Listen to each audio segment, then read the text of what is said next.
The most trusted industry has been, continues to be technology, even widening its lead over any other industry. The big story here is the decline of banks, the drop in trust in insurance companies as well, and the low performance of media as an industry.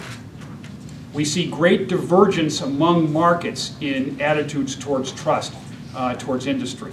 So for example, in Asia, automotive is often second, banks even first in China.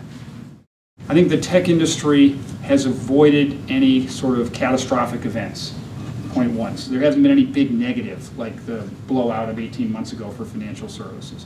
Two, the tech industry leaders are quite visible, whether it's Chambers, Jobs, Mark Hurd, Ellison, out front. Third, the tech industry is actually perceived as having given back. The Gates Foundation is just one example, though it's not Microsoft labeled. Gates and Microsoft, a lot of identity of reputation. And fourth, I think the sense is that products continue to improve and go down in cost and improve people's lives. Fifth, that they're employers of choice, very diverse, very global, not polluting. They have a lot of attributes that are positive. What can you emulate if you're the pharmaceutical industry, for example? Tell people how you do what you do.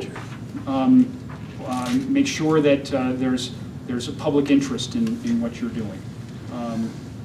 And look, the tech industry is going to have a lot of issues. This whole thing with Google and China, privacy. To what extent is it the company's responsibility to stand up to government? These are all issues to be played out. Can I add one thing? Go. Former colleague Michael Deaver always used to say, "Own the future," and that's a thing that I think ascribes to the technology industry more than a lot of the others that we measured. And I just put one point to this. Over the 10 years that we've done this, we have looked at elements of the healthcare industry in a couple of different ways, and it's only in the past 2 or 3 years, I think, that we have split out biotech as a separate category. And once we did, it jumped to number 2. So I think if you are perceived as producing products that are about the future and that are helping you to own the future, that's a very positive thing.